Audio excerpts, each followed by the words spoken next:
Hey nerds, what's up? So last year I decided to read all of George R. R. Martin's bibliography, which happens to span multiple decades. And I ended up buying the majority of these novels when I could find them from secondhand shops. So most of the books I got had covers that were created a while ago or when the piece was originally created, often in the 80s, 90s, or early 2000s. And I've noticed that I could always tell when the book was released based on its cover. I'd be like, wow, that is surely an 80s cover, or that's definitely a 90s cover. And I could immediately get that sense, but I didn't understand why I knew it. I couldn't point out in particular elements of those covers that made me know when they were written. It was just a general vibe I had gotten from consuming a lot of books from those particular decades, I guess internalizing some of those trends, even if I couldn't describe them. So I had this question, why can't I do that? What cultural things were influencing different cover art trends over the different decades in sci-fi and fantasy, and how did it relate to regular non-commercial art and what was happening during those eras? So I'm going to share with you what I learned after the jump.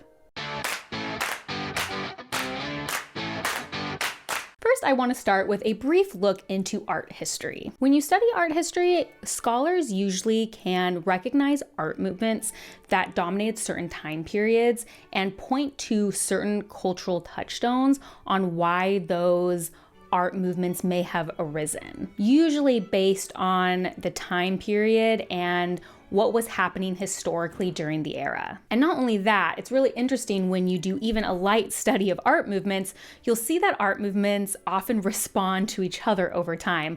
When one art movement with a particular style rises, usually the next art movement is in a direct contrast, or at least in a direct response to that previous art movement. Now you can see this all over art history, but if we narrow the scope just to use an example, we can see this happen a lot at the end of the 18th century and into the early 19th century. We had the neoclassicism art movement, which focused highly on ideals of harmony, with a focus on idealism and returning to elements from classic Greco-Roman art. This flowed into the Romanticism movement, which rejected idealism and instead focused intensely on individuality and the expression of emotion, particularly through nature, contrasting the order of the neoclassical art and focusing instead on imagination. This flowed into realism, the artistic movement that rejected the imagination and emotional expressiveness of Romanticism, and instead wanted to focus on representing things with truth and accuracy, particularly focusing on aspects of life that might be avoided in other art. Not only were these art movements in conversation and sometimes in direct contrast with each other, but they were also responses to the political and cultural climate of the time. Romanticism is often seen as a response to the Industrial Revolution. Its focus on individuality, imagination, and nature was rejecting the previous focus on rationality and destruction of nature in favor of progress. Realism is often also cited as being a response to the Industrial Revolution in a different way, instead focusing on the ways that human life was impacted by these technological changes. It's also important to recognize that some of realism's focus may have also been influenced by the invention of the photograph, coming onto the scene in the 1830s, which would also influence wanting to be more realistic, like photographs which actually captured a moment in time. Now, this brief history lesson was obviously an oversimplification, and I'm not going to sit here and pretend I'm some art historian. However, I think it's really interesting to see how art changes and has trends that correspond with changing political, cultural, or technological tides at the time. Now, it's also important to mention that a lot of these observations we've made about these art movements happen hundreds of years later often, or at least decades later, where we have some perspective about how the historical events at the time were influencing the world and how they really left a cultural impact, something that often is difficult to do unless you have time and distance from it. Now, while we might recognize trends and guess the reasoning behind them while they're currently happening, it does feel like history tends to reveal itself the further we remove ourselves from it. Now, let's move on to cover art in particular against the broader art movement, because there is one thing that really separates cover art from regular art. Now, I'm not going to claim that artists don't want commercial success or they don't want to be lauded or appreciated at their time, but I do think we need to recognize that there's a huge difference between artists who created art to be art pieces. When we think of a lot of our famous art, our portraits, our painting, which were sometimes painted just for what they wanted to paint. I'm not saying there wasn't a commercialism aspect there. However, cover art is created for the sole purpose of selling. It is created for the sole purpose of being attractive to the right audience to make money. So even though a lot of different art avenues are to make money, and we think of paintings in that way, cover art is particularly, specifically a commercial avenue, a commercial product. A lot of the art that we tend to study is art that has been made famous a lot of the times by its political commentary that it made or its forwarding of the movement. We tend to see these people that have stuck around as visionaries and really left their mark on the cultural climate or the political climate or the art climate. Whereas when we look at cover art, it just has a different purpose. I don't think I need to over-explain this. I think we can tell what I'm trying to say. So when we view this art, the question is, how does that change its reflection of the culture or time period?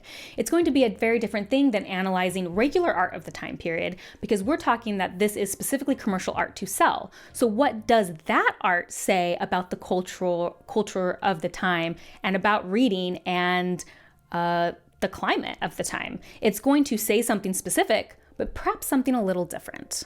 Cover art isn't necessarily intended to be forward-thinking or culture-shifting. It's expected to reflect the sensibilities of certain buyers in a very particular market, which I do think makes it fascinating to study in this context. So let's narrow the scope even more and talk particularly about sci-fi and fantasy and their cover art and the trends at the time. Now, I do think SFF is a very particular, interesting study in this case, because when I go to the bookstores and I look around, I do think that SFF tends to still have the highest amount of painted covers per genre. That's not mathematically sound. Let me be clear here. I haven't gone in to run the numbers. This is based on my perception of what I see when I'm looking at different books.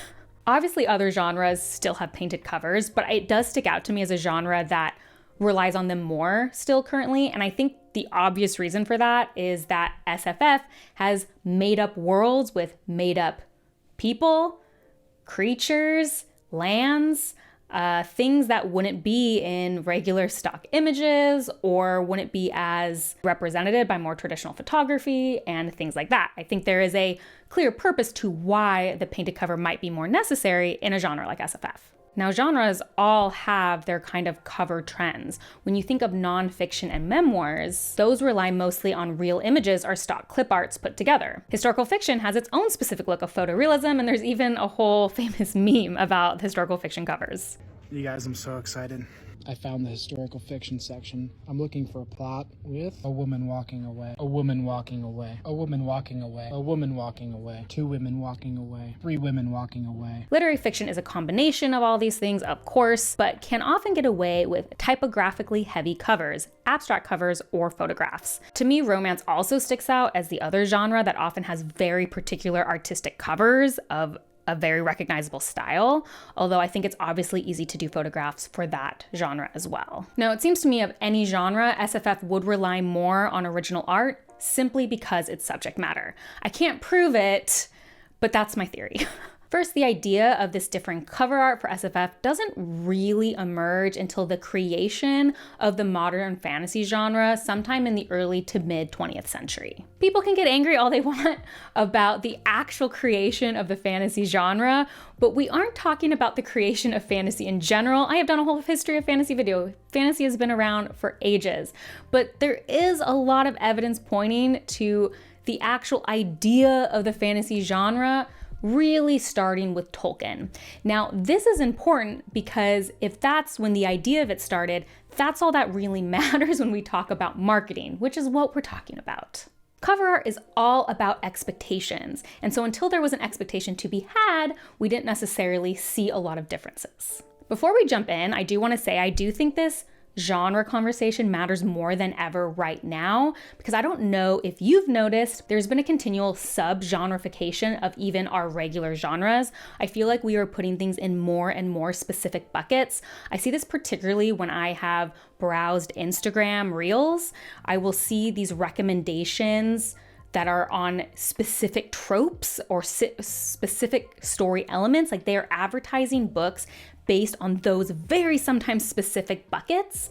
And I think as we continually bucket things, the advertising for those gets more and more specific. And I think we will see that as we look over time. So now that I've pointed that out, you'll notice as we talk about the early decades before really the creation of what we consider the modern fantasy genre, you'll notice that all books kind of looked alike. There wasn't this separation of genre. Books kind of looked like books. And that was it. And we'll talk about that more. I want to take a quick moment to give a huge thank you to my follower Birch, who is an art major and helped me gain the correct artistic vocabulary to explain the trends we're about to see. I really knew kind of what I wanted to say, but don't have the art background to really express myself properly. And he was so instrumental in helping me get that language and sort out my thoughts. So I am so grateful to him, and stuff that he taught me is all over the next little bit. So thank you, Birch. So let's dive in, and let's start with a big bucket to begin, which is the 1800s to the 1920s. If you look at some of these works from the 1800s through the 1920s, we see cloth and leather-bound books that, in my opinion, look much like any book would at the time, whether the contents were sci-fi, fantasy, or something else. I think a lot of that has to do with the less specific genre-fication at the time, but also just clearly the limits of technology. These books were printed by plates that could handle one color pressing at a time. Not only that, but they were metal plates that were likely designed to be used and combined in different ways for different covers. This means patterned motifs seem more likely. If you look at a particularly old and famous book like Gulliver's Travels, which was published in 1726, its covers in the early 1900s were more specific than others I've shown you, and yet you can still see the constraints of the book printing technology of the time. So now if we move to smaller buckets and talk about the 1920s to the 1950s, I think we can clearly see a huge shift starting around 1930s for SFF. And I think this is going to be for two primary reasons. One is because of J.R. Tolkien and The Hobbit and how that defined the modern fantasy genre, but also because a very important technological shift happened. In the 1920s, we see the paper dust jacket take over, largely due to material shortages during World War I. With paper, we can now use lithographs and generally up to 4 colors. The Hobbit cover is actually a perfect example where you can see this at play. You can clearly see the 3 colors used in the printing process. Another great example is seen in Lud and the Mist's original cover. This printing style and limited color range really shows up in the 30s to 50s in terms of bold colors that are often complementary. Birch had a really cool thing to share with how you can specifically see, he liked this cover, how the lithographs worked together, how you can see when there's this bright red at the corners, that's because they had to overlay to make different colors. So for her skin, they probably overlaid like a light red, but you can tell that it's layered color, which was why it was kind of reduced to a smaller color palette. And we see this trend continue into books in the 50s with even more colors, although I do feel like they feel very similar to the books in the 40s. As we move on into the 1960s and the 1970s, we can start with the 1960s, which we've often seen as, or at least heard of as, the groovy era. And I think that actually that perception appears in the covers with more psychedelic and neon color schemes. We see a lot of yellow, pink, purple, and turquoise with a focus on individuals and figures. Like with our art movements discussed before, it's fun to see the immediate shift away from this psychedelic color scheme in the 70s, when earth tones were more in fashion. The muted oranges, yellows, greens, and reds fit the aesthetic that we generally associate with that era in other ways, even outside of books. Birch also pointed out that there's an increase in landscape shots in the 70s, which I wonder if that's also associated with the flower power aesthetic of the era. The Silmarillion in particular is a fun one to look at because it's both a landscape shot and in the colors of the era. Now, The Hobbit was also a landscape shot in fairness, but you can see the difference in the chosen colors. It's always great when a same series or author can show us the differences over time. Now, as we move on to the 80s and 90s, I feel like in the 1980s is when we can really start becoming apparent that the painted cover is becoming the staple for SFF, and it's something that will follow us into the classic 90s covers. I also feel like the bold serif typography that was emerging in the 70s solidified in our 1980s covers. Now, another technological shift is happening during the 80s and will influence late 80s and on covers: the invention of digital printing. Digital printing is going to open up a world of color and cheapen the process in the meantime. 90s covers blend and continue many of our past trends into something new. The continued continuation and solidification of painted covers, a more muted color palette, and strong serif typography. Now, the 2000s are a really fun shift for me because I think you can clearly see the influence of computer-generated graphics. Although there are still plenty of classically painted covers, you can clearly see that influence, especially among the teen fantasy. The 2000s will present another incredibly important technological shift as well, the move to ebooks and book buying online becoming increasingly popular. What does that mean? It means that covers now need to look good in a thumbnail. This would be a complete shift from how covers were viewed before, in person and on a shelf, to how they were viewed now in a much smaller format on a screen. And that would mean a shift in how designs were, perhaps simplified and easier to see on a smaller scale. I have a lot of nostalgia for the 2000s covers because that is when I was an older kid to teen and was reading a lot of these novels. Although I can say when I look at all of these together that maybe aesthetically the 2000s were a low point in our fantasy covers. Now, if we go into the 2010s, I recognize it's a little hard to talk about these things the closer and closer it gets to our current time period. But I do think in general, if you look at some of these very popular 2010 titles, you can see exactly what we talked about in that shift to thumbnail and how the computer graphics were still affecting the early 2010s. Now, obviously, we might not be able to analyze or really understand perfectly our 2020s trends since we are currently living it. But I did really want to think about and talk about the current trends in fantasy covers and what that's looking like. And I was really hoping to be able to talk to an expert. I am so grateful that Adam Auerbach, the art director at Berkeley, which is an imprint of Penguin Random House, was willing to talk to me about some of this stuff. Auerbach has overseen some of my favorite new covers for classics and new releases alike, and I really wanted his insight on how he's currently designing for SFF fans. Auerbach had this to say about the current cover design trends in SFF. The biggest change I've seen is how open things have become as far as what SFF covers can look like. They can be hyper-literal and realistic, with fully rendered character portraits, or bold, graphic, and symbolic, or anywhere in between. I think this is at least partly due to the gradual breakdown of the walls that used to separate SFF from the mainstream or literary fiction. SFF itself can be pulpy, literary, fast-paced, or difficult. I think it has always encompassed all those things. It's just that it is now more widely recognized that it does. One trend I'm seeing is figurative SFF art done in a very graphic style. Covers that still have characters and or scenes, but with an art style that's not fully descriptive or detailed in a realistic way. Somewhat literal covers, but with a graphic poster-like impact. That said, I work on a broad array of subgenres, so it can sometimes feel like there are different things happening in different spaces. SF feels different visually from romantasy. Even within romantasy, there are detailed painted character portraits, photographic still lifes, and more graphic, type-centric covers. I've been working on covers for over 20 years, and one thing I can say for sure is that everything comes back around. For instance, if detailed realism is not a trendy style one year, you can bet that it'll return sooner or later in an updated form. I absolutely loved hearing those thoughts, especially because I think it solidified some things I had theorized earlier, particularly about how the subgenreification of things have really influenced cover design, and he kind of mentioned that, as well as how every trend truly is a cycle, just like we talked about in our just regular discussion of art history, and how we'll always be seeing things come back around. Another thing I really wanted to talk to someone in the industry about is attracting new audiences with an updated and redesigned cover, and how they went about deciding how and when to do that, and kind of what audiences they wanted to attract. Auerbach said, "I think it depends on the redesign. In general, the intention is to broaden the audience and attract new readers. I art directed a paperback redesign of Dune several years ago. I didn't do any specific market research myself. I knew my publishing group wanted a Dune cover that would appeal to SFF readers as well as readers of general fiction who had heard of Dune but had never actually read it. I felt it should look like a true classic, which it is. There had been literary classics, such as Moby Dick, Shakespeare plays, etc., redesigned in fun but sophisticated ways. For Dune, I was fortunate enough to work with the great designer and illustrator Jim Tierney. Jim created a cover that manages to be fun, colorful, and literary at the same time. Perfect for Dune, in my opinion. A little while later, I got the chance to design an art-directed deluxe hardcover edition of Dune.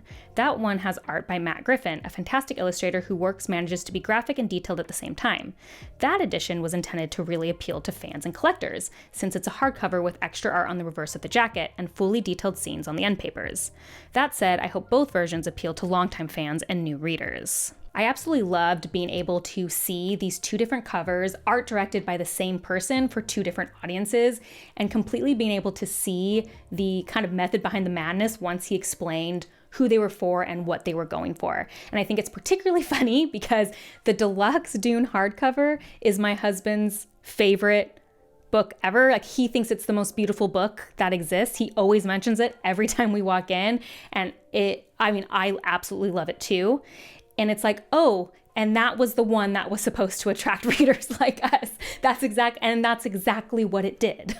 So like, nailed it. I don't know why. I couldn't tell you, but it worked. The idea is the new paperback was created to look more like other classics that would fit right at home with people who maybe don't go into the SFF genre section of the bookstore as much, so that it would fit at home in literary fiction or the classic section, versus the idea of this deluxe hardcover where you can see it has a lot more of the classic painted style look to it, obviously updated in a modern way to appeal to people who probably appreciate and know that as the look of the genre. There are actually two other things I want to touch on in the 2020s before we wrap up.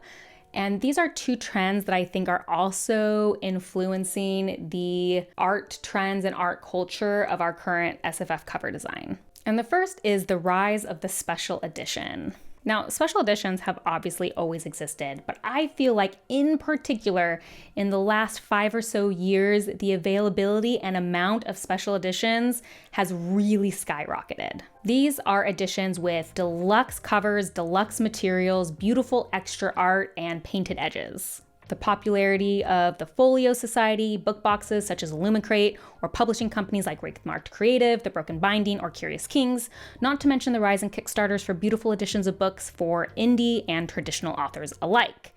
And I just mentioned companies I own special editions from, and I don't even consider myself really a collector. I have a couple special editions here and there, books I really like or something that's been gifted to me, but I'm not even a collector and I own these special editions. The availability of them and the amount of companies doing them is wide and vast. It's just like, how does that reflect our current culture? How does this desire and market for all these very specialty expensive books mean for what's going on right now? Does this reflect a rise in consumerism? Is this just a reflective of the current book trend? Or is it a reflection of the rise of the social mediafication of our homes and aesthetics, where we are looking to tastemakers to tell us how to make our home look? Does it have something to do with what I talked about in my TikTok video about how the lack of control people feel leads them to buy as a way of exerting control over their environment?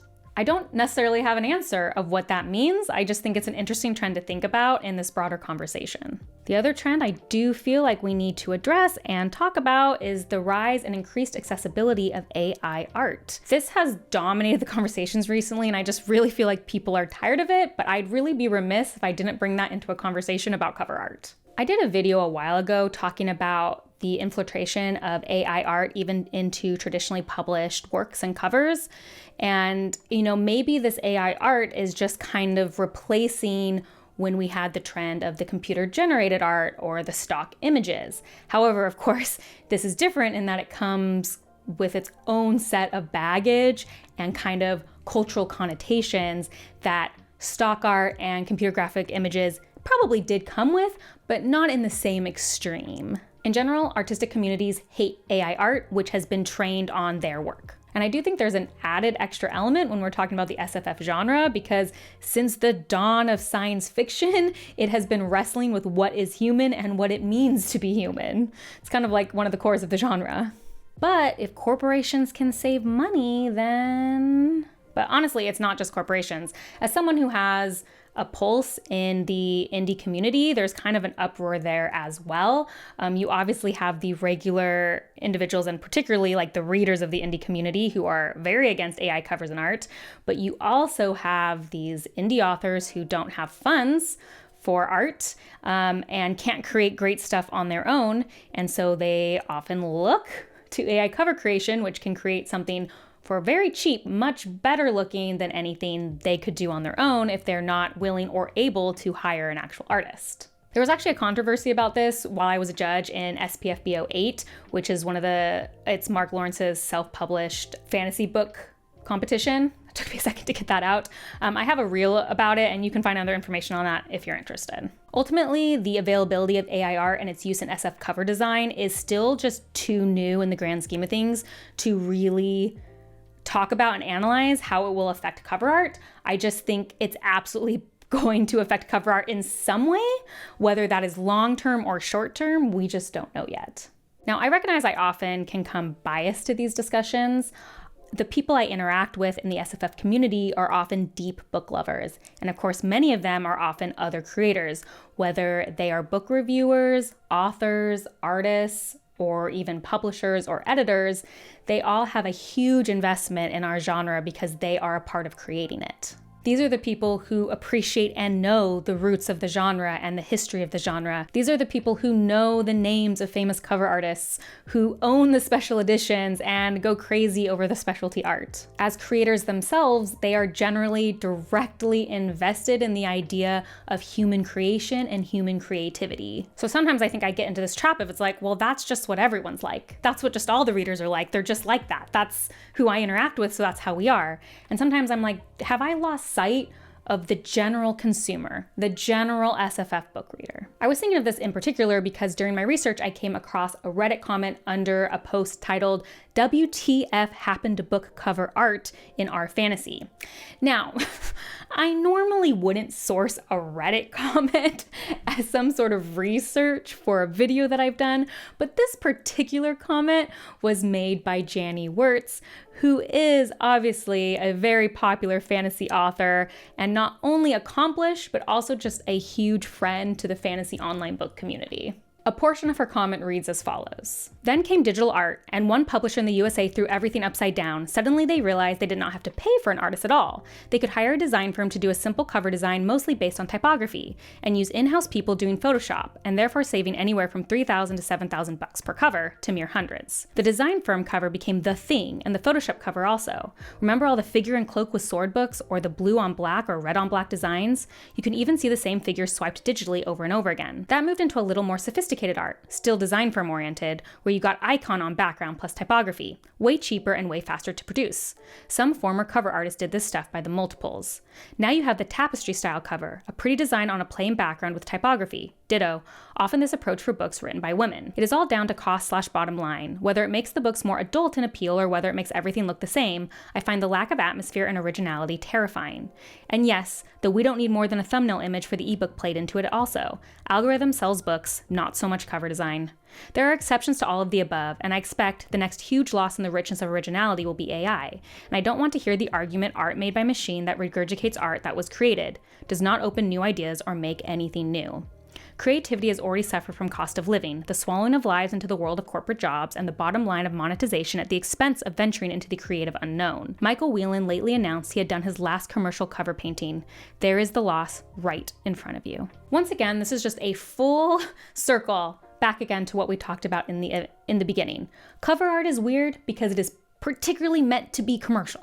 It is also about the bottom line, but also how much do we care about preserving the history of art in SFF, of which there is a vast and rich history? And if so, how do we act in a way that preserves that history and continues it as we move forward, especially amid cheaper and cheaper options for publishers who may often seek the option that is best for their bottom line? And does the average book buyer, general consumer even care about this stuff? I hope you enjoyed this mini deep dive into the history of sci-fi and fantasy cover art. I know I certainly learned a lot, and of course, just opened more questions, as all research should. I want to again thank Birch and Adam for all of the work they did and the help they gave me as I did this research. Their insight was absolutely invaluable. Please let me know any of your thoughts on this. If you have other expertise or observations, I'd love to hear them. And as always, if you like these kind of deep dives, the best way to support me is to like and subscribe. And if you want to see what I'm currently reading, as well as other nerdy rants, you can check me out on Instagram at bookborn.reviews. I'll see you next time. Bye.